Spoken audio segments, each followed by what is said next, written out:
Hello students, let us begin with the next part of chapter number 2.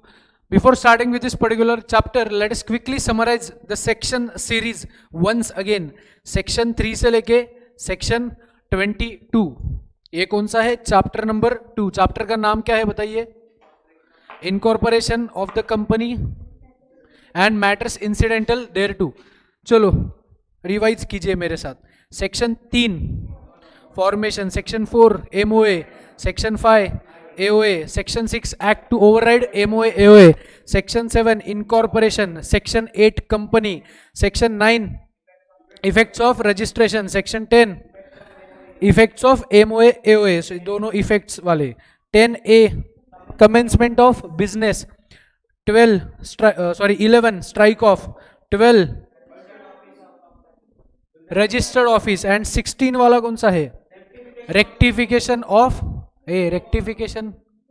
हाँ, 12 है registered office, 16 है rectification. उसके बाद 13 and 14 and 15 they talk about what? Alteration. 13 talks about alteration in memorandum, 14 talks about alteration in articles, 15 talks about alteration to be noted in every copy of MOA AOA. 17 copies to be given, ये documentation वाला part. अभी 18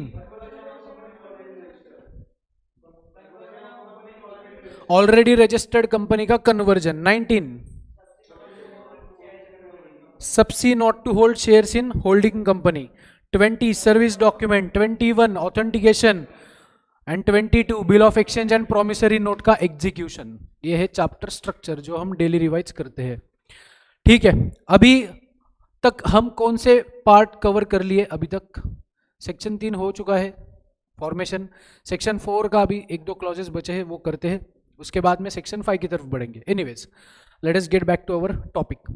अभी तक हमने कौन कौन से clauses किए बताना? नेम क्लॉज किया, ऑब्जेक्ट क्लॉज किया, रजिस्टर्ड ऑफिस क्लॉज किया, कैपिटल एंड सब्सक्रिप्शन क्लॉज किया, और 4 इंपॉर्टेंट वाले क्लॉज हो गए. अभी आज सबसे इंपॉर्टेंट क्लॉज अगर मैं बोलूं ड्राफ्टिंग वाइज, ड्राफ्टिंग मतलब क्या? लॉ का जो ड्राफ्टिंग किया गया है, लॉ को जिस प्रकार से बनाया गया है उस प्रकार से बहुत ही ज्यादा इंपॉर्टेंट, लेकिन एग्जाम पॉइंट ऑफ व्यू से लीस्ट इंपॉर्टेंट ये क्लॉज है आपके सामने, which is liability clause. There is a combination of 3 section. 3 section को इंटरलिंक करना पड़ेगा. Section 4 which talks about content of memorandum, जिसमें हम लाइबिलिटी क्लॉज देखते हैं. Section number 13 which talks about alteration in memorandum, जो अल्टरेशन के बारे में यानी कि चेंज के बारे में बताएगा. एंड सेक्शन नंबर 65 जो बताएगा आपको रिजर्व बनाइए. सो यहां पे सिर्फ और सिर्फ चैप्टर 2 का सेक्शन नहीं है, और कौन सा चैप्टर इन्वॉल्व हो गया? 3 से लेके 22 चैप्टर नंबर 2, चैप्टर नंबर 3 23 से लेके 42, एंड चैप्टर 4 43 से लेके 72. सो चैप्टर नंबर 4 नाम क्या था? Share capital and debentures. उसमें से और एक सेक्शन यहाँ पे इंटरलिंक हुआ है. एग्जाम पॉइंट ऑफ व्यू से कभी आपको पूछा नहीं जाएगा, लेकिन ड्राफ्टिंग अगर आपको कुछ पढ़ना है, अगर आपको मजा आता है लॉ इंटरप्रेट करने में, so definitely this section will give you goosebumps. चलो शुरुआत करते हैं. Liability clause. सबसे पहले what is the liability for the company? It doesn't talk about creditors, it talks about liability to the members, liability towards members. Can I say there are 4 types of companies? First type, company limited by shares, where company is liable only for the unpaid amount. Unpaid तो जो बाद में आएगा. Can I say face value of the share? उतना liable होता है, and उसमें से अगर अनपेड वैल्यू कुछ होगा तो वो शेयर होल्डर कंपनी को लाइबल होते हैं. 100 रुपए का शेयर है, that means that shareholder is liable towards company for 100 rupees, and उसमें से अगर 20 rupees is unpaid, 80 rupees is already paid, 20 rupees is unpaid, then 20 rupees के लिए shareholder is still liable towards company. Correct? तो ये simple सी company कौन सी है? Company limited by shares. दूसरी कंपनी लिमिटेड बाय शेयर्स. दूसरी कंपनी लिमिटेड बाय गारंटी। इसमें दो सब प्रकार हो सकते हैं, having share capital and not having share capital. So company limited by guarantee, इसका मतलब क्या है? The shareholders are not only liable to the unpaid value of the shares but as well as the amount of guarantee which they have given at the time of subscribing to the shares. जिस time पे वो बंदा shareholder एक share company का buy करेगा ना, उस time पे वो जो भी अग्रीमेंट होगा ना, उसमें लिखा होगा कि let's say face value of the share is rupees only 100 but the guarantee amount is rupees 500 और let's say 1000, whatever it may be. So जो भी आपने गारंटी दिया है उसके टूवर्ड्स आप लाइबल हो जाते हो। सो अगर हैविंग शेयर कैपिटल है एंड इसमें से अगर कुछ अनकॉल्ड अमाउंट है तो, अनपेड अमाउंट है तो यहां पे अनपेड, लेट से 100 रुपीज का शेयर है एंड गारंटी है 500 रुपए की, टोटल कितनी लाइबिलिटी है? 600। अभी 100 में से लेट से 80 रुपए उसने ऑलरेडी दे दिए, 20 रुपए उसने अभी तक दिया नहीं है, अनपेड है, तो टोटल कितने के लिए लाइबल होगा? 20 रुपीज के लिए लाइबल है in normal sense, normal case में। एंड 500 रुपए कब लिया जाएगा रे? इन the case of liquidation of the company. ये कभी भी उसको रात को उठा के पैसा मत डिमांड करना उससे, ए भाई 20 रुपए बाकी है भेज दे, गूगल पे कर, ऐसे मत करना। ये कब आप उसको डिमांड करोगे? In the case of only winding up. And what about not having share capital? Let say वो 100 रुपीज यहाँ पे है ही नहीं, सो वहां पे सिर्फ क्या रहेगा? Only the amount of guarantee, and वो भी कब ली जाएगी? In the case of winding up, otherwise you are not liable. This was second type of company. Third type of company, unlimited company. अभी इसमें भी having share capital not having share capital हो सकता है, लेकिन having share capital not having share capital उससे ज्यादा important है, it is unlimited company. It is just similar to your partnership वाला बिजनेस। पार्टनरशिप में पार्टनरशिप की लाइबिलिटी क्या होती है?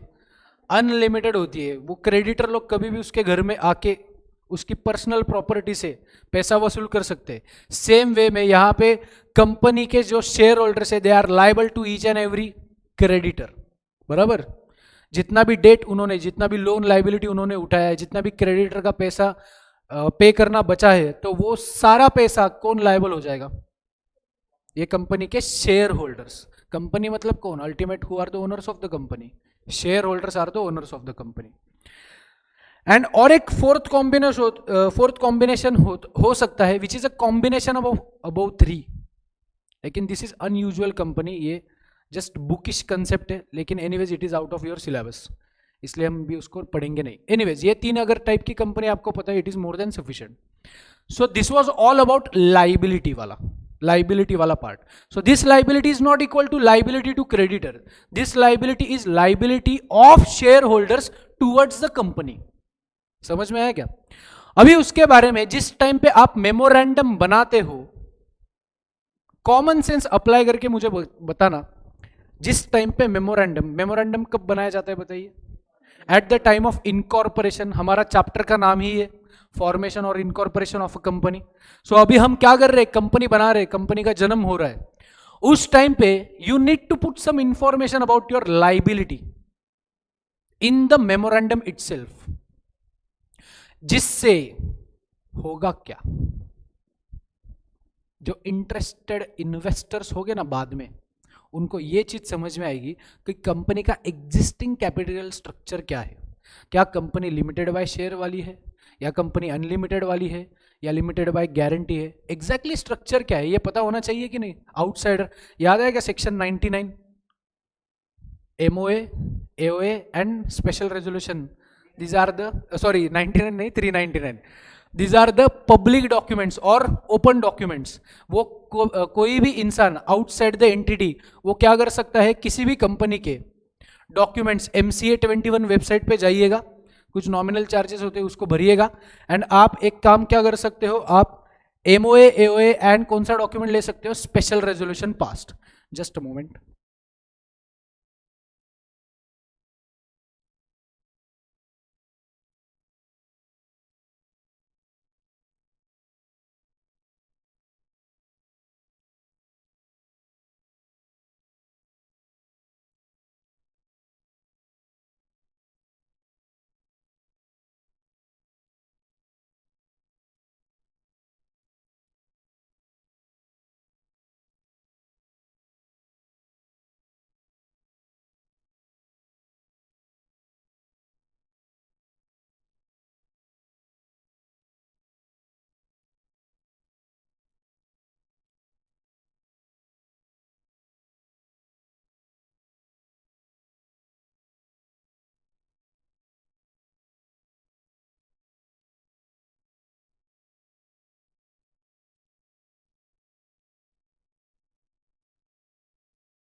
ओके क्या डिस्कस कर रहे थे हम? Liability clause. सो लाइबिलिटी क्या है इतना तो क्लियर हुआ. अभी उसके बाद में मैंने आपको एक चीज मेंशन की कि इन एवरी मेमोरेंडम या फिर eight the time of formation of the company ने ये बोलना पड़ेगा कि ये कंपनी कौन से प्रकार की कंपनी है. ऐसा हो सकता है क्या कंपनी लिमिटेड बाय शेयर भी है at the same time limited by guarantee? ऐसा नहीं है. जो भी स्पेसिफिक आपका जो टाइप है that you have to mention, बस दैट्स इट. बाकी कुछ भी आपको मेंशन करने की जरूरत नहीं है. एंड एनीवेज आपके एग्जाम में आपको ये नहीं पूछा जाएगा कि चलो मेमोरेंडम ड्राफ्ट कीजिएगा. ऐसा क्वेश्चन आपको नहीं आने वाला. आपको क्वेश्चन कौन सा आएगा कि ये जो पर्टिकुलर क्लॉज है उसको आप अल्टर कैसे करोगे, उसकी प्रोसेस बताना, कौन से रेजोल्यूशन पास करोगे, ऑर्डिनरी या स्पेशल जो भी है. Anyways let us move ahead. सो लाइबिलिटी क्लॉज क्या है, इसको that is your homework. Just एक बार रीड कर लेना आपके आईसीए मॉड्यूल से. उसके बाद में अभी इंपॉर्टेंट वाले पार्ट की तरफ जाते हैं कि एग्जैक्टली अगर लाइबिलिटी क्लॉज को अल्टर करना है, यानी कि you want to shift your concern from let's say limited by guarantee to unlimited और unlimited to limited, whatever you want to do, exactly process क्या करना है. तो यहां पे सीधा सीधा आंसर दिया है, pass special resolution in the general meeting. कल पिछले लेक्चर की एक चीज याद है क्या? कौन सा भी रेजोल्यूशन जनरल मीटिंग का पास करना है, कहना है से उसके पहले बोर्ड मीटिंग कंडक्ट होगी. पहले बोर्ड ऑफ डायरेक्टर्स मिलके बात करेंगे, वो बोर्ड रेजोल्यूशन पास करेंगे, उसके बाद में जनरल मीटिंग बुलाई जाएगी एंड जनरल मीटिंग में नेसेसरी रेजोल्यूशन पास किया जाएगा. सो यहां पे जनरल मीटिंग का स्पेशल रेजोल्यूशन. एंड और एक चीज, जैसे कि मैंने आपको बोला था, जब कभी भी जनरल मीटिंग में ऑर्डिनरी रेजोल्यूशन और स्पेशल रेजोल्यूशन पास होता है, उसके पहले भी एक चीज होती है एंड बाद में भी एक चीज होती है. पहले कौन सी चीज होती है? पहले होती है board meeting. And board meeting में क्या पास किया जाता है? Board resolution. So board of directors पहले मिलते हैं, बोर्ड रेजोल्यूशन पास करते हैं, उसके बाद में जाके जनरल मीटिंग बुलाई जाती है. एंड जनरल मीटिंग के प्रकार कितने? 3. Statutory general meeting, annual general meeting, extraordinary general meeting. So AGM और EGM whatever it may be, let's say EGM बुलाई, ईजीएम में स्पेशल रेजोल्यूशन पास किया. यहां पे जैसे पिछला वाला एक रूल कंपलसरी होता है, वैसे आगे वाला भी एक प्रोसेस कंपलसरी होता है, that is filing with ROC. That is filing with ROC. So जब कभी भी आप स्पेशल रेजोल्यूशन पास करते हो, since it is a mandatory document, it is a open document as per section 399, it shall be filed with ROC within next 30 days. So ये by default आ ही जाएगा ये process compulsory. जैसे खाने के बाद पानी पीना ही है, नहीं तो सांस अटक जाती है कभी कभी. सर नहीं हम पानी नहीं पीते, ठीक है भाई मत पी, लेकिन यहां पे ROC के साथ फाइलिंग कर. सर नहीं किया तो पेनल्टी बैठेगा, इंटरेस्ट भी बैठेगा कभी कभी, interest along with the penalty कुछ सिचुएशन में. इतना क्लियर हुआ? चलो आगे बढ़ते हैं. सो फर्स्ट ऑफ ऑल आपको एक प्रोसेस क्या करना है, file with pass special resolution and file with ROC with in next 30 days. एक और एडिशनल प्रोसेस है, since this is one of the most critical alteration. ये नाम चेंज करना, कैपिटल चेंज करना, चलो ऑफिस चेंज करना ठीक है, पुणे में पहले कोथरूड में था, बाद में स्वारगेट में ऑफिस शिफ्ट किया, ये तो बात ठीक है, लेकिन यहाँ पे लोगों के जेब के ऊपर असर पड़ने वाला है. लाइबिलिटी अगर पहले लिमिटेड होगी अभी अनलिमिटेड कर रहे हो, या फिर पहले अनलिमिटेड थी अभी लिमिटेड कर रहे हो, तो कोई ना कोई गुस्सा होगा, कोई ना कोई खुश जरूर होगा. पहले एक्सप्लेन करता हूं आपको, बाद में प्रोसेस की तरफ जाते हैं. चलो, 2 प्रकार के व्यक्ति होते हैं दुनिया में. एक होते हैं शेयर होल्डर्स एंड एक होते हैं क्रेडिटर्स. एक होते हैं शेयर होल्डर्स एंड एक होते हैं क्रेडिटर्स. पहले आपकी कंपनी थी अनलिमिटेड, उसमें अभी आपने कर दिया लिमिटेड. या फिर situation number 2, limited to unlimited, either unlimited to limited या फिर limited to unlimited. Sir limited में भी चेंज हो सकता है क्या? अरे तो वो चेंज कैसे होगा? वो तो चेंज इन कैपिटल होगा. पिछले लेक्चर में देखा ना, 5 प्रकार से चेंज हो सकते हैं, increase in capital, decrease in capital, capital को तोड़ो, कैपिटल को जोड़ो, या फिर प्रेफरेंस को इक्विटी में कन्वर्ट करो। इक्विटी को प्रेफरेंस में कन्वर्ट कर सकते हैं क्या? नहीं नहीं, वैसे नहीं कर सकते। तो वो कैपिटल क्लॉज का था। यहां पे क्या कर रहे, कंपनी का वो लाइबिलिटी का पार्टी चेंज कर रहे, स्ट्रक्चर चेंज कर रहे। सो दो ऑप्शंस हो सकते हैं, limited to unlimited and unlimited to limited. Apply your common sense, अगर आपके पास है तो apply your common sense.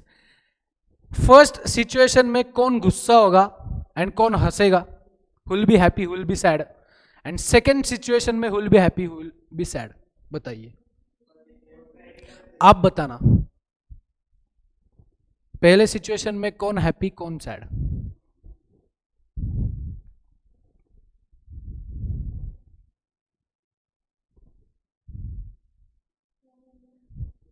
Share holder happy, and creditor but obviously sad. एक गुस्सा हो गया तो दूसरा खुश होगा ही, बराबर। वाई? बराबर, तो उससे वो हैप्पी क्यों होंगे? शेयर होल्डर क्यों हैप्पी हो जाएंगे? पहले अगर अनलिमिटेड लाइबिलिटी था, पहले अनलिमिटेड अमाउंट के लिए, मतलब वो बाकी के आउटसाइडर लोग उनके घर में घुस के वसूल कर सकते, तो अभी तो उनकी लाइबिलिटी लिमिटेड हो गई। सो लिमिटेड यानी कि क्या, up to the only unpaid value of the share, and वो भी अगर अनपेड कुछ नहीं रहेगा, 100 रुपये का अगर आपने पूरा चार्जेस भर दिया, 100 रुपये का 100 रुपया, तो बात खत्म। उनका फिर वो बोलेंगे नहीं, हमने तो हमारा पूरा पैसा दे दिया, company is a separate legal entity, company loss में चली गई, हमसे पैसा मत डिमांड करना।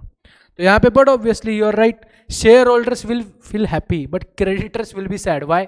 बिकॉज क्रेडिटर पहले वसूल कर सकते थे शेयर होल्डर से, अभी लिमिटेड लाइबिलिटी होने की वजह से वो क्या नहीं कर पाएंगे, पैसा वसूल नहीं कर पाएंगे, बराबर। यही अगर उल्टा सिचुएशन हुआ तो लिमिटेड टू अनलिमिटेड में कौन happy? Creditors will be happy, बराबर। क्यों? अरे वाह वाह वाह, अभी अगर एक भी पैसा डूबा तो इनको पकड़ पकड़ के हम वसूल कर देंगे इनसे, एंड यहाँ पे बेचारे share holders they will be sad, oh my God, ये क्या हो गया, ये हमने क्या कर दिया। अभी मुझे बताइए, एक चीज बोलता हूं, ये अगर करना है तो यहां पे यूनानिमस रेजोल्यूशन चाहिए, which is not in your syllabus, just for your knowledge purpose, just for your knowledge purpose. Share holders जब कभी भी लिमिटेड से अनलिमिटेड कंपनी करते हैं तो they need to pass unanimous resolution, that is 100% aye, you know aye यानी कि yes. जब मीटिंग होती है ना, दोज इन फेवर से आई। अब देखते नहीं हो क्या लोकसभा में एक्ट कैसे पास होते, वो होते ना, ऐसे पूरा हॉल होता है, हॉल में पूरे ऐसे एमपी बैठे होते पूरे सर्कुलर इसमें, एंड यहाँ पे बीच में अध्यक्ष महोदय बैठे होते हैं।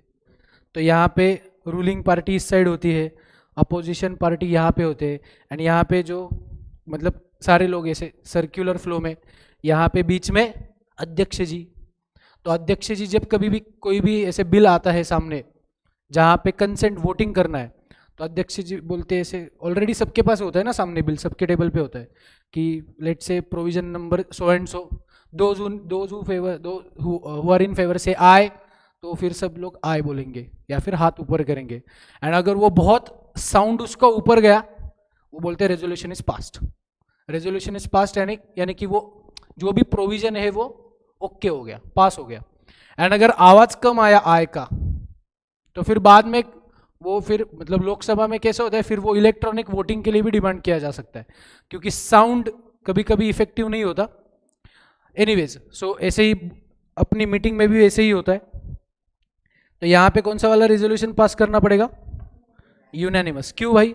लॉजिकल है, यहाँ पे खतरा किसके, ultimately owners of the company खतरे में जा रहे, सो यूनानिमस रेजोल्यूशन पास करना है। What about this situation? Creditors खतरे में जा रहे, शेयर होल्डर बोलेंगे अरे स्पेशल रेजोल्यूशन क्या, यूनानिमस रेजोल्यूशन भी पास कर देंगे।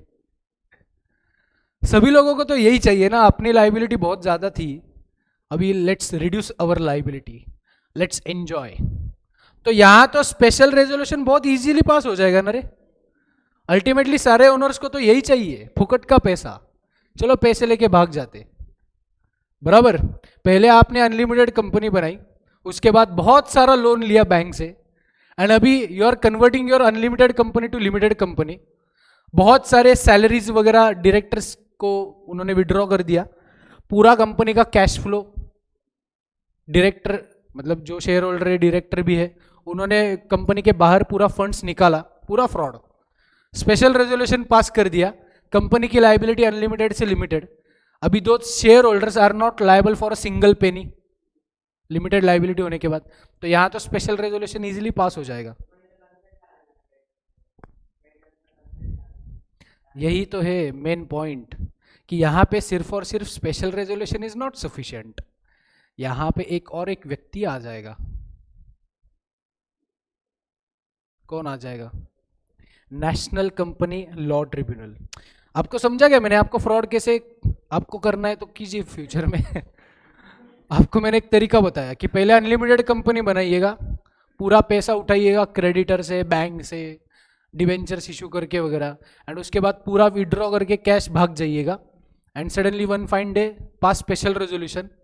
गोवा में मीटिंग कीजिएगा, आपकी जनरल मीटिंग, वहां पे रेजोल्यूशन पास कीजिएगा, वहां से ही पूरा आरओसी को इलेक्ट्रॉनिक फाइलिंग कीजिएगा, लाइबिलिटी खत्म, कंपनी लॉसेस में वाइंडिंग अप के टाइम पे भी आपको पकड़ा नहीं जाएगा।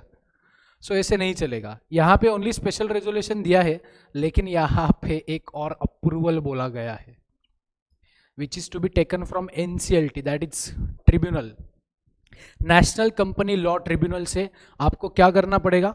First of all you need to take approval, अभी एनसीएलटी को अप्लाई किया, is it necessary that NCLT compulsory आपको अप्रूवल दे देगा? No, it is not compulsory. ये कौन डिसाइड करेगा? ये जज भाई साहब डिसाइड करेंगे, ट्रिब्यूनल में जो जज बैठे हैं वो डिसाइड करेंगे, उनको डिसाइड करने दो। आप सिर्फ क्या करो, रिक्वेस्ट करो कि हमको ऐसा ऐसा अप्रूवल चाहिए। अभी ये प्रोसीजर आपके सिलेबस में नहीं है, एग्जैक्टली प्रोसेस क्या करना है, कौन सा फॉर्म भरना है, कितने दिनों में कौन सा फीस भरना है, एनसीएलटी कितने दिनों में आपको रिप्लाई देगी, वो रिप्लाई आने के बाद आपको क्या करना है, this will not be asked in your exam. लेकिन आपको ये याद रखना है कि एनसीएलटी का आपको अप्रूवल चाहिए। अभी अप्रूवल नहीं मिला, रिजेक्शन आया तो फेल, उसके बाद में आप कन्वर्ट नहीं कर सकते, कॉमन सेंस वाला पॉइंट है। So unless and until you are not having approval from the NCLT, you cannot convert your unlimited company to limited company. So only with having special resolution it is not sufficient, you need to have NCLT का approval as well. So दो चीजें आपको चाहिए unlimited से limited करने के लिए, first special resolution in general meeting, दूसरी चीज एनसीएलटी का अप्रूवल। एंड उसके बाद में फिर से एक बार वो अप्रूवल आ गया, उसके 3 महीने के अंदर अंदर आरओसी को भी बताना कि हमारे पास ऐसा अप्रूवल आ चुका है, स्पेशल रेजोल्यूशन भी पास हो चुका है। दैट्स वाई अभी कोर्ट ने ही बोला ना कि कीजिए, चलो कुछ प्रॉब्लम नहीं लग रहा है आपके इसमें। अभी आप बोलोगे सर एक काम करते ना, जज को थोड़ा बहुत पैसा दे देते हैं, अप्रूवल ले लेते। अरे भाई वो जज है, वो क्या आपके नज़दीक का चाय वाला नहीं है कि काका उद्या 10 रुपये देतो चहाचे, आज एडजस्ट करा, ऐसा नहीं है, वो जज है। तो ऐसे ही थोड़ी ना पूरे डॉक्यूमेंट्स वेरीफाई होंगे। एनीवेज आपको समझा गया? सो this was all about this section खत्म, लाइबिलिटी क्लॉज खत्म। फिर से एक बार क्विकली समराइज। सबसे पहले हमने क्या देखा? लाइबिलिटी क्लॉज मतलब क्या, उसमें कितने प्रकार की कंपनी हमने देखी? 3। कौन कौन सी? Limited by shares, limited by guarantee and unlimited company. उसके बाद में हमने देखा कि at the time of formation of the company आपको मेमोरेंडम में डालना पड़ेगा, कौन सा वाला पार्ट? लाइबिलिटी क्लॉज डालना पड़ेगा। एक बार लाइबिलिटी क्लॉज डाला, उस प्रकार से आप कंपनी रन कीजिएगा। बाद में अगर आपको लगा कि let's alter this clause, let's change the structure of the companies, then क्या कीजिएगा? अगर अनलिमिटेड से लिमिटेड जा रहे हो तो pass special resolution and NCLT approval and file that approval with ROC, and pass special resolution का भी विथ आरओसी, दोनों भी आरओसी को बता देना। ये विद इन 30 डेज है एंड ये यहाँ पे 3 मंथ्स है। दूसरी चीज, वो NCLT can approve as well as they can reject according to the circumstances. What about limited to unlimited? वहां पे unit to pass unanimous resolution. Unanimous मतलब 100%, votes in favour, present and voting. Anyways, ये था section 4 plus section 13। अभी एक जाते हैं अगले वाले सेक्शन की तरफ, which is section number 65, which is interlinked with liability clause. So in section 65 there is one additional requirement of the Companies Act to be fulfilled by the company. Section 4 section 13 की जो process थी वो तो करो, उसके साथ साथ 65 भी करो। सर 65 कब करना है? This is 65, this is 65। 65 देखो, ये this is the bare section. Bare मतलब समझते हैं ना अभी, raw section without explanation. Sir explanation कौन देगा? मैं हूं ना। So section 65 is applicable only for conversion of unlimited company into limited company, unlimited company to into limited company. So sir is it applicable also for limited to unlimited? No, limited to unlimited के लिए 65 लगाना है क्या? ये लगाना छोड़ना समझता है क्या आपको?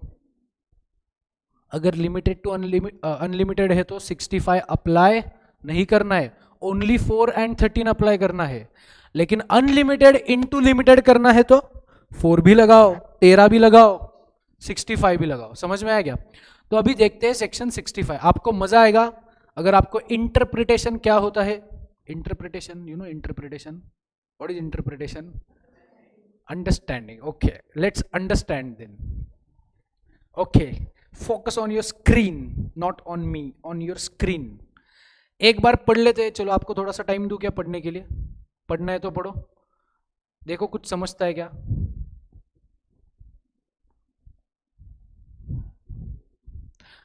बादाम जितना दिमाग है आपका उसको इस्तेमाल करो अभी। यू नो बादाम कितना रहते पता है ना? Apply your mind.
चलिए जी शुरुआत करते हैं with section number 65। So first of all, what is the title of this section and when this section is going to be applicable? Only in situation of unlimited company to limited. तो यहां पे कौन गुस्सा होगा पहले इतना बताइए, किसको ज्यादा खतरा है ये कन्वर्जन करने की वजह से? क्रेडिटर या शेयर होल्डर की वजह से? क्रेडिटर को। तो क्रेडिटर का क्या बोल सकते हैं, उनके भले के लिए, मतलब क्रेडिटर का नुकसान ना हो, इसके लिए कंपनीज एक्ट ने ये एडिशनल रिक्वायरमेंट पुट किया है कंपनी के ऊपर। कंपनी एक्ट ये बोलता है by this particular section, whenever you want to convert your unlimited company into a limited company, किधर गया registration as a limited company, आप आइदर और both, what is either? Either मतलब एनी वन। अभी any one मतलब कौन? ए और B. ये है क्लॉज ए या फिर क्लॉज बी। आइदर और बोथ और बोथ मतलब ए प्लस बी। कैन आई से ए और बी कोई भी नहीं होगा तो भी चलेगा। सी, फिर से एक बार क्वेश्चन पूछ दो, आपको क्वेश्चन मेरा समझा नहीं है। कैन आई से ए और बी? यस। कैन आई से ए प्लस बी? कैन आई से 0 और ए प्लस बी स्लैश ए और बी? ये 3 ऑप्शन है क्या आपके पास? 0 मतलब कुछ भी नहीं, कुछ भी नहीं किया तो भी चलेगा। यानी कि आपको ए और बी या फिर ए प्लस बी कुछ ना कुछ तो आपको करना है। पहले ये समझा क्या? सी, अगर मैं 0 भी बोला, मतलब 0 भी अगर मैंने अलाउ किया, तो फिर ये सेक्शन डाला ही क्यों? समझ में आया क्या? तो ये सेक्शन डालना ही नहीं था फिर, क्योंकि सब लोग 0 ही सिलेक्ट करते हैं ना। फिर 0 मतलब सेक्शन 65 को फॉलो ही मत करो, मतलब section 65 itself is optional, time pass section. तो इतना तो कंफर्म है कि आपकी जिंदगी में अगर आप अनलिमिटेड से लिमिटेड जा रहे हो, ए प्लस बी तो आएगा, नहीं तो ए और बी तो जरूर आएगा, कुछ ना कुछ तो चाहिए। ठीक है, अभी वो कुछ ना कुछ तो क्या है देखते हैं।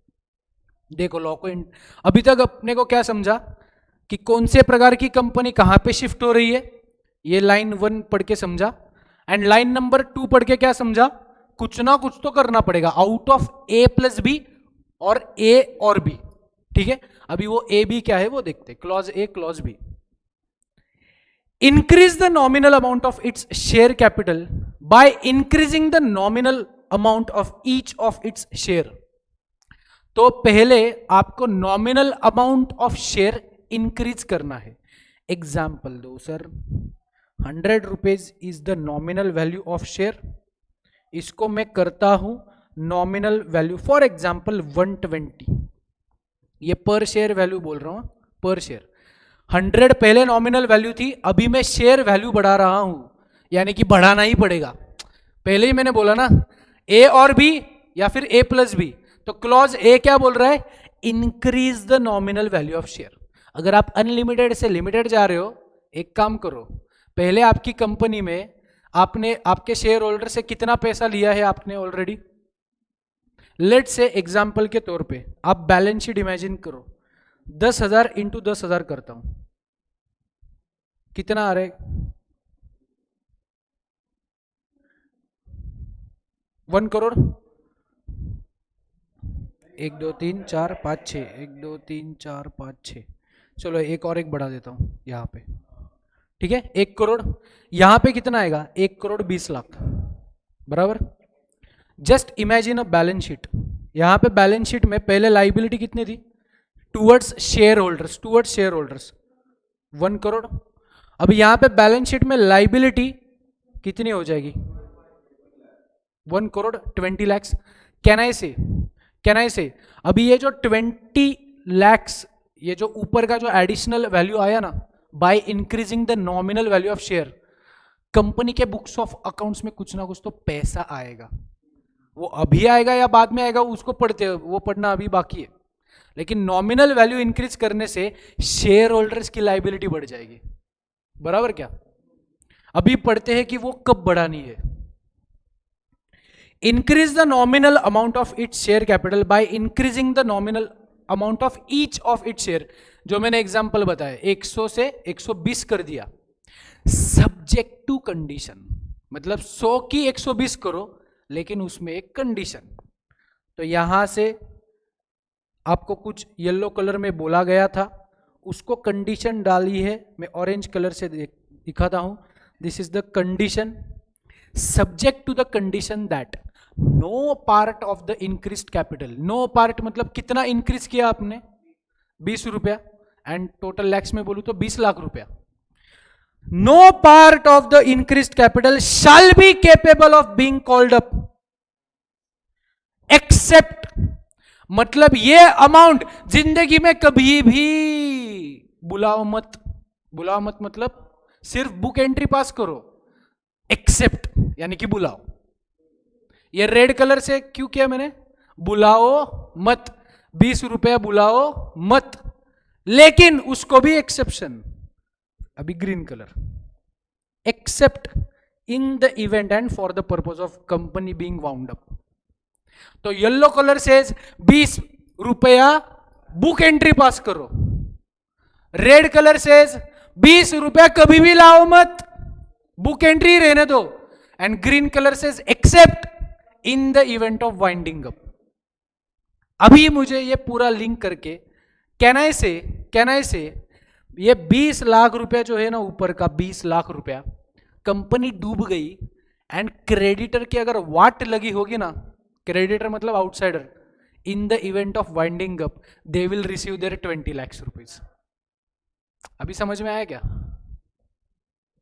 या नहीं समझा, या कंफ्यूज कर दिया मैंने? और फिर से एक बार स्टार्ट टू एंड देखो। क्लॉज नंबर ए क्या बोलता है? क्लॉज नंबर ए बोलता है कि अनलिमिटेड से लिमिटेड अगर जा रहे हो तो एक काम करो, आप आपका शेयर कैपिटल इंक्रीज करो।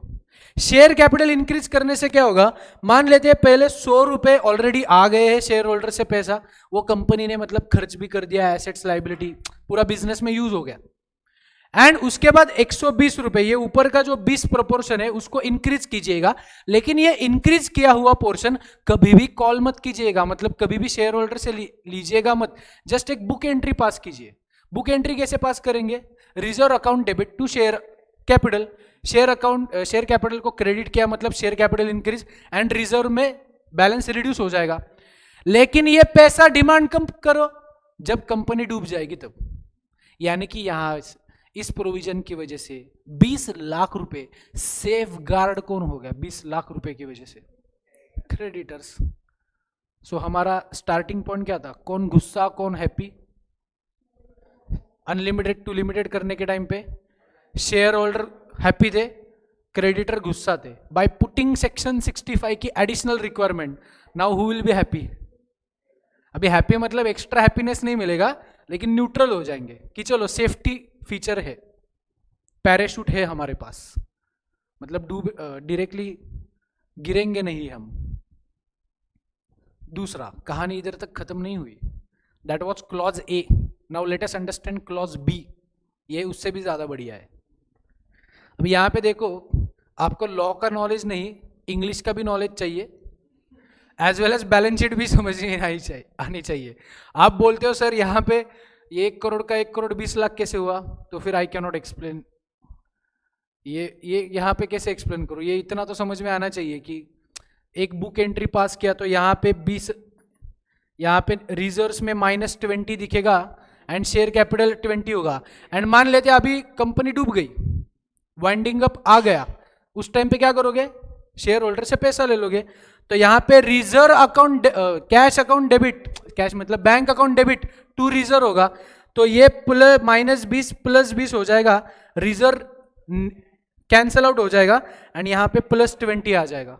अब ये अगर आपको इमेजिन नहीं करने आता तो I can not explain you accounts right now. Anyways, interpretation पे फिर से एक बार आते हैं। क्लॉज नंबर ए समझा, clause number B, provide that. So clause number A ने बोला आइदर 100 रुपए नॉमिनल अमाउंट है ना, उसका कितना करो? 120 करो। Clause number B, provide that a specified portion of its uncalled share capital, यानी कि ऑलरेडी कुछ ना कुछ तो अनकॉल्ड है, मतलब जैसे कि यहां पे एग्जांपल नंबर क्लॉज ए क्या था, 100 का 120 किया ना, क्लॉज बी ये बोलता है कि ऑलरेडी आपका 100 रुपए था, उसमें से कॉल्ड अप 80 है, एंड लेट से अनकॉल्ड है 20, अनकॉल्ड है 20, ये एग्जिस्टिंग पोजीशन है, ये एग्जिस्टिंग समझा क्या? ये आज के दिन already at the time of conversion from unlimited to limited आपने सिर्फ अभी तक 80 ही कॉल किया था, जितना कॉल किया उतना पैसा आया होगा ऑलरेडी आपके पास। कॉल कितना नहीं किया है? 20 रुपए अभी भी कॉल नहीं किया है। तो एक काम कीजिएगा, provide that a specified portion, मतलब ये करो, provide that a specified portion of its uncalled share capital shall not be capable of being called, मतलब जो 20 रुपए आया है ना, उसमें से एक स्पेसिफाइड पोर्शन, वो स्पेसिफाइड क्या होगा? It depends on case to case. अपन मान लेते हैं 20 में से चलो 15 रुपए मान लेते, जितनी भी क्रेडिटर्स की रिक्वायरमेंट है ना, तो मान लेते 15 रुपए। सो 15 रुपए कॉल मत करो, वो 20 अनकॉल्ड में से 15 कॉल मत करो, एक्सेप्ट करो। बोलो, आप ही बोलो आगे क्या होगा। इन the case of winding up and for the purpose of being winding up, यानी कि यहां पे ये बोल रहा है, यहां पे ये बोल रहा है कि ये जो 20 अमाउंट है ना, आप नॉमिनल वैल्यू मत बढ़ाओ, ऑलरेडी आपका अनकॉल्ड है ना, 20 में से आप इसको कुछ करो रेड, फ्रीज, एंड ऑलरेडी जो अनस्पेसिफाइड पोर्शन है उसको अगर कॉल करना है तो कर सकते हो, कैन कॉल, एंड यहां पे फ्रीज इट, बराबर, फ्रीज करो।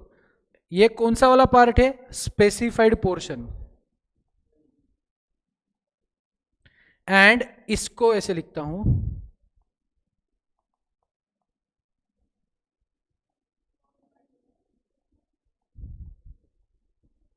Call it at winding up. समझा? यहां पे भी ये क्या है, 20 रुपए का पोर्शन,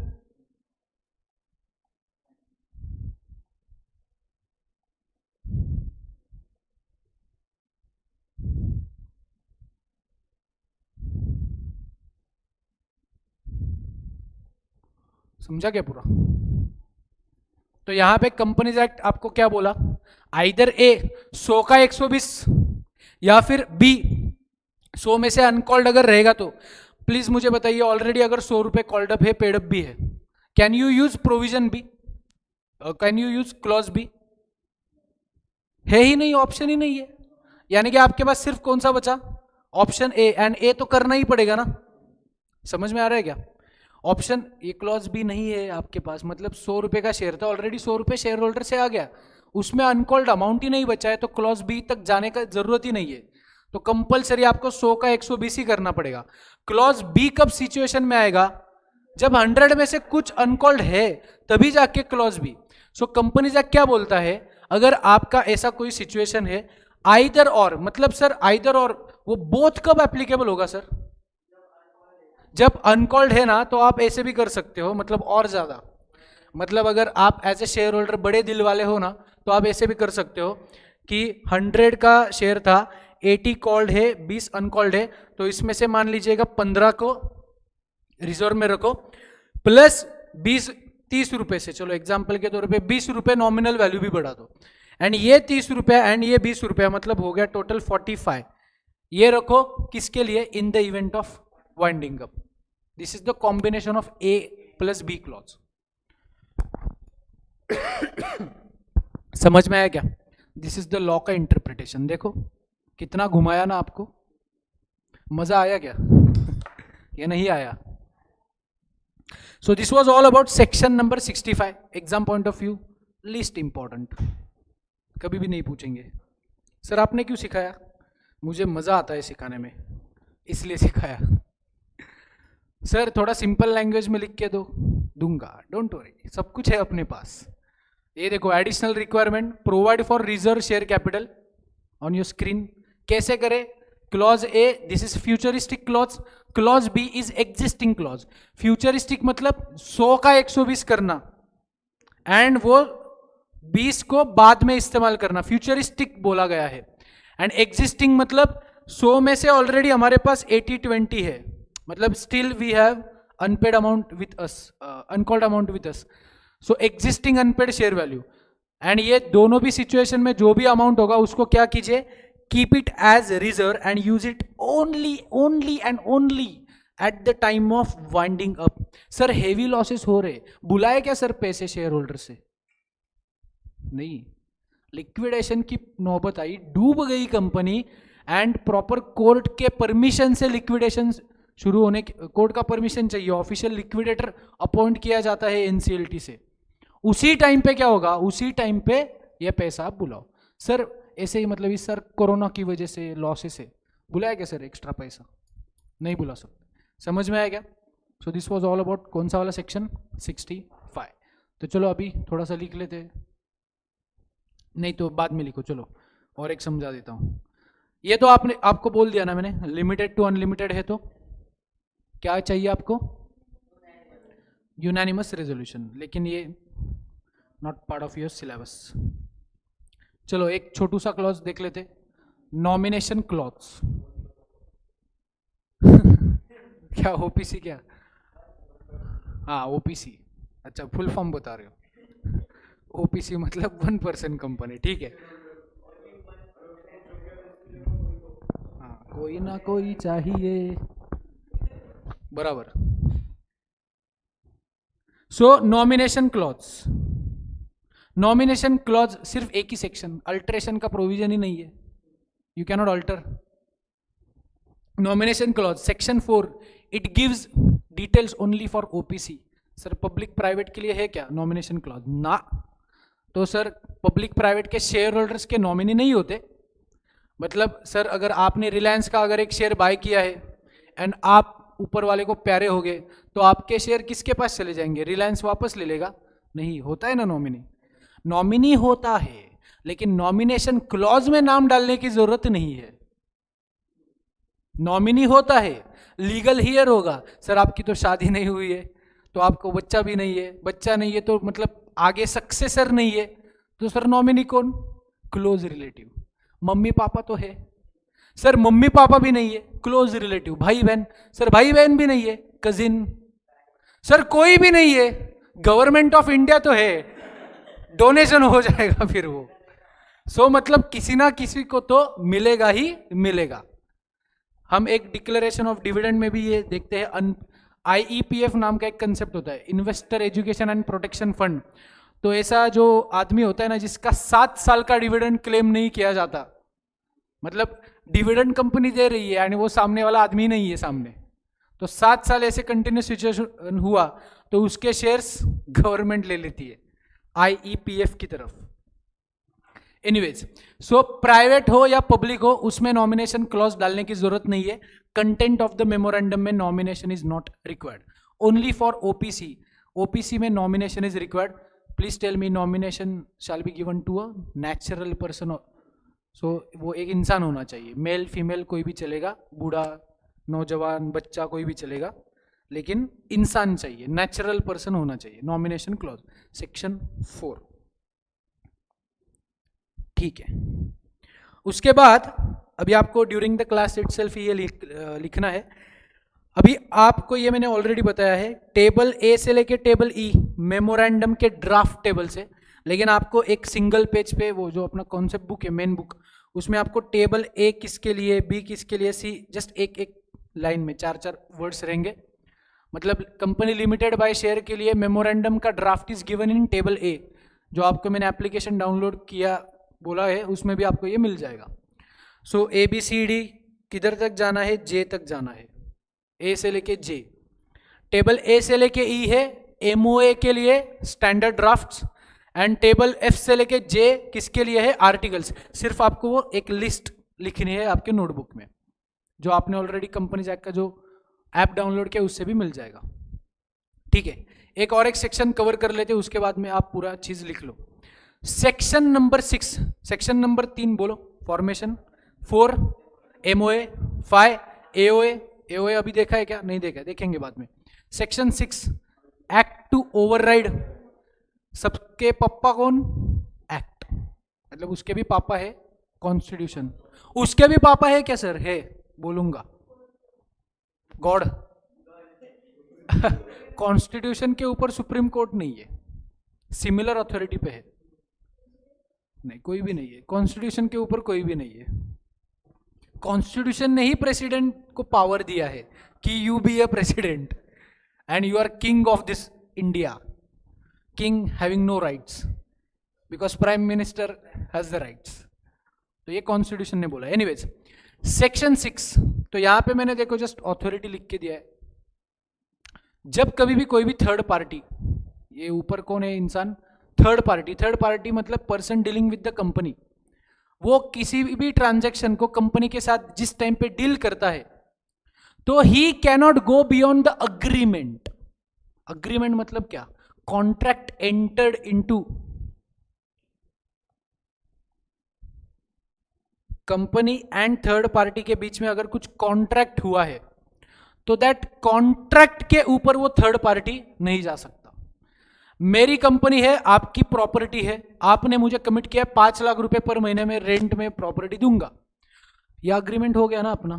थर्ड पार्टी नेक्स्ट महीना बोलती नहीं सर आज 6 लाख दे दो, चलेगा क्या? नहीं।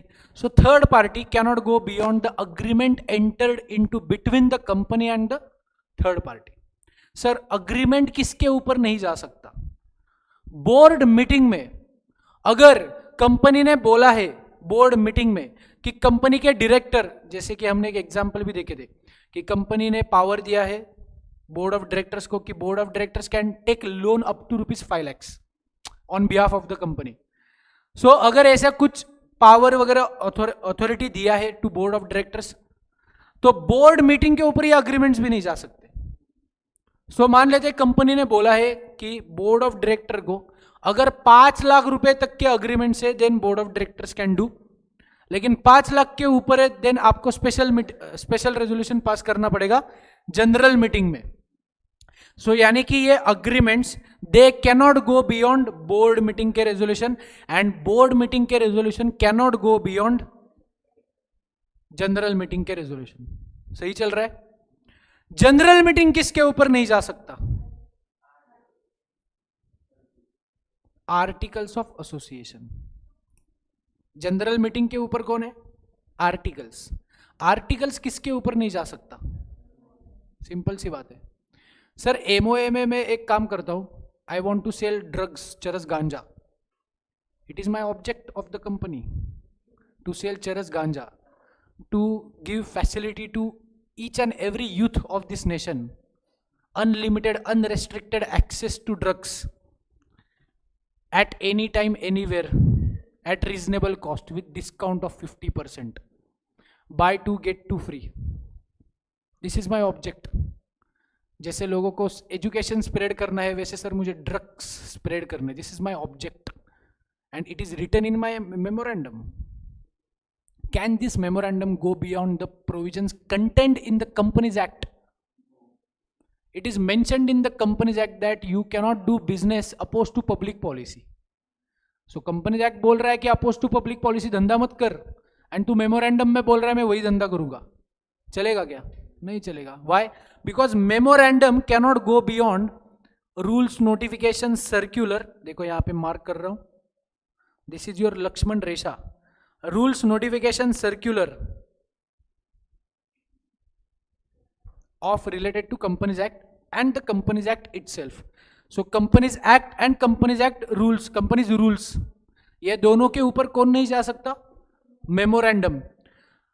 कंपनीज के रूल्स में लिखा है कि 14 days notice is required and आप आपके आर्टिकल्स में लिखते हो नहीं 25 दिन चलेगा. I don't like 14 number, I like 25 number. So ये एंट्रेंचमेंट हुआ या अपोजिट टू एंट्रेंचमेंट हुआ? कैसे एंट्रेंचमेंट हुआ? ये मिनिमम 14 days नोटिस देना है एंड आप आर्टिकल्स में बोलते हो मिनिमम 25 days नोटिस देना है. अरे बादाम जैसा दिमाग है आपका, बादाम इतना सा रहता है या घुटनों में रखा है दिमाग. मैं आपको बोलता हूं एक टॉपिक की पढ़ाई करना 14 days में एंड आप बोलते हो नहीं sir I don't like 14 number, I like 25 number, I will do study in 25 days. मैं एक्ट हूं, तू आर्टिकल है. अभी भी नहीं समझा? और एक्सप्लेन करूं? आपने क्या बोलना चाहिए? सर नहीं नहीं 14 नहीं सर 10 दिनों में खत्म करके देते हैं. This is entrenchment provision. 25 is not entrenchment. You are acting beyond the Companies Act or Companies rules. समझ में आ रहा है क्या? जाने दो, अभी जिसको समझा उसको समझा. अभी क्या इतना तो दिमाग होना चाहिए. अभी एक्ट से ज्यादा रेस्ट्रिक्शन डालना अच्छी चीज है, गुड. एक्ट में जो लिखा है वो फॉलो नहीं करूंगा, उसको लूज कर दूंगा, not good. So rules, notification, circulars as well as companies act. Simultaneously एक चीज लिखी है supreme court and high court judgement. So they are in line, मतलब ये कंपनीज एक्ट के नीचे नहीं है, वो सिमिलर लाइन पे है। एक होता है एडमिनिस्ट्रेटिव बॉडी, मैंने 2 लेक्चर पहले बोला था, एक होता है administrative body which is MCA, ministry of finance, and दूसरी होती है legal body which is NCLT वगैरह, court, supreme court, high court. अभी ये कंपनीज एक्ट के ऊपर कौन है, वो मैंने ग्रुप भी बताया था ना आपको, कॉर्पोरेट लॉ का ग्रुप, याद है क्या? Corporate and economic law, economic laws लिख के भी दिया था सारा। सो बैंकिंग से भी इंश्योरेंस, ये उससे भी ज्यादा रेस्ट्रिक्शंस डालते हैं। मतलब आपकी कंपनी है प्लस आपकी कंपनी बैंकिंग बिजनेस करती है, सो आपको सिर्फ कंपनीज एक्ट फॉलो नहीं करना है, आपको बैंकिंग रेगुलेशन एक्ट भी करना है फॉलो। उसके ऊपर कौन है? उसके ऊपर है base laws which are CPC, IPC, CrPC. What is CPC? Civil procedure code, IPC Indian penal code, CrPC criminal procedure code. उसके सबसे पापा के पापा के पापा कॉन्स्टिट्यूशन। सर कॉन्स्टिट्यूशन के पापा आप बोलने वाले थे, कौन है? Regional law. सर ये रीजनल मतलब अगर कुछ होगा तो, yes, United Nations. United Nations के सारी कंट्रियां मेंबर्स है। अभी उसमें ज़्यादा डिटेल में मत जाओ, दिमाग घूम जाएगा आपका, क्योंकि कुछ चीज़ें हम फॉलो करते, कुछ चीज़ें हम फॉलो नहीं करते। उसमें भी वो permanent members and temporary members, ऐसे वो 5 परमानेंट। चाइना अपने को अंदर आने नहीं दे रहा है, we are protesting. So anyways, regional law क्या होता है? लेट्स से यूनाइटेड नेशन, अभी इंडिया पाकिस्तान, इंडिया बोलता है पाकिस्तान के साथ ट्रेड अग्रीमेंट नहीं करेंगे, लेकिन रीजनल लॉ मतलब ब्रिक्स नेशन, ब्रिक्स कंट्री पता है, ASEAN country, big BRICS, Britain, Russia, India, या फिर आसियान कंट्रीज में वो हम कौन कौन है? आसियान मतलब एशिया नहीं है वो, आसियान नेशन में आई थिंक रशिया है, एंड वो अपने छोटे छोटे कंट्रीज है ना बाजू की, बांग्लादेश, पाकिस्तान, भूटान, नेपाल, आजू बाजू की बगल वाली कंट्रीज, या फिर Asian countries. ASEAN is different, Asian countries में पूरा एशिया एज अ ग्रुप, वो वाली। तो ऐसे अलग अलग ग्रुप्स है। तो ऐसे जितने भी ग्रुप्स है, मान लेते ग्रुप में आपने ट्रेड अग्रीमेंट किया, एंड उस ट्रेड अग्रीमेंट में पाकिस्तान भी है, एंड वहां पे आपने साइन किया, चलेगा। आपका कॉन्स्टिट्यूशन या फिर आपके रिस्पेक्टिव लॉज बोल रहे नहीं चलेगा, तो ये नहीं चलेगा। जैसे कि articles cannot go beyond companies act, वैसे ही ये सारे जितने भी लॉज है, these laws cannot go beyond regional agreements entered by country and another country, और country and a group of country, उसके बियॉन्ड नहीं जा सकते। एंड उसके भी ऊपर है यूनाइटेड नेशन लॉ, मतलब अगर सारी कंट्रियों ने, let's say world health organisation WHO, उसके लिए हेल्थ के रिलेटेड कुछ अग्रीमेंट्स किए हैं, तो वो उसके रिस्पेक्ट जो भी अग्रीमेंट्स वगैरह है वो आपको फॉलो कर। एनीवेज, यहाँ तक जाने की जरूरत नहीं है, आप आपके मन को यहाँ तक रोक सकते हो। एक्ट टू ओवरराइड, सेक्शन का नाम क्या था? Act to override MOA and AOA। इतना याद रहा, it is more than sufficient. समझ में आया? तो ये था अपना कौन सा वाला स्ट्रक्चर, ये था अपना मतलब किसको किसकी सुने। पापा कुछ बोल रहे हैं, दादाजी कुछ बोल रहे, तो किसकी सुने? दादाजी। दादाजी कुछ बोल रहे एंड उनके पिताजी मतलब जो गुजर गए हैं वो कुछ और बोल के गए थे, तो उनकी सुनो। तो ऐसे जितने भी हायर अथॉरिटी होगी उसकी आपको सुनना है। क्या, प्लीज टेल मी, लॉजिकली बताइए, पूरे लॉज का drafting up to this Lakshman rekha ये इनलाइन होगा क्या? इनलाइन मतलब क्या? CRPC में कुछ और लिखा है एंड कंपनीज एक्ट में कुछ और लिखा है। Is it possible? It is not possible. वहां पे अपोज टू पब्लिक पॉलिसी कुछ और है, एंड यहाँ पे बिजनेस करना ही अपोज टू पब्लिक पॉलिसी। ऐसे ऐसे ये सारी जो चीजें ना, ये आपको इन लाइन मिलेगी, कंसिस्टेंसी मिलेगी आपको। यहाँ पे इनकंसिस्टेंसी नहीं होगी। वाई? बिकॉज ये सारी चीजें गवर्नमेंट बनाता है। इनकंसिस्टेंसी यहाँ ऊपर मिलेगी। यहाँ पे लोग नॉर्मल इंसान करते हैं ना ड्राफ्टिंग, यहाँ पे अपने को पता ही नहीं है कि drugs are not allowed in India. एक फॉरेनर आता है इंडिया में प्राइवेट लिमिटेड कंपनी बनाता है, पिछले 10-15 साल से यही रहता है, एंड गांजा का खेती करने का बिजनेस शुरू करता है। So let's say African countries में गांजा इज अलाउड मतलब वहां पे पूरा लीगल है। ऐसे मान लो एक कंट्री है, वहां पे लीगल है। इंडिया में अभी इट इज बैंड। इंडिया में टोबैको की फार्मिंग इज अलाउड। समझ में आया क्या? उसको लगा tobacco is a brother of गांजा, तो उसकी भी खेती कर लेते।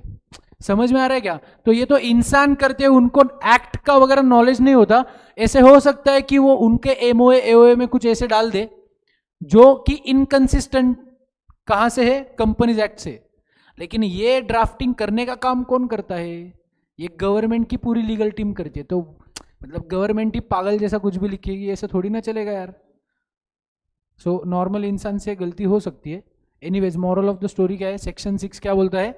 एक्ट इज अ दादा, एमओए इज पापा, एओए इज बेटा। ठीक है, अगली वाली जनरेशन आप देख लेना। चलो ठीक है, इधर तक आज रोकते हैं। Let us quickly summarise. आज कितना पढ़ा? क्या क्या पढ़ा? सबसे पहले क्या देखा? लाइबिलिटी क्लॉज, 3 प्रकार की कंपनियां, उसमें अनलिमिटेड टू लिमिटेड करने के लिए व्हाट्स द प्रोसेस? 65 की प्रोसेस बोलो। अनलिमिटेड टू लिमिटेड के लिए स्पेशल रेजोल्यूशन प्लस एनसीएलटी का अप्रूवल। एनसीएलटी ने अप्रूवल दिया तो 3 महीने के अंदर अंदर सबमिट करना विद आरओसी। स्पेशल रेजोल्यूशन आने के बाद 30 दिनों के अंदर अंदर सबमिट करना आरओसी को। अनलिमिटेड टू लिमिटेड करने के लिए you need to follow one additional requirement of section 65। Section 65 talks about unlimited to limited conversion.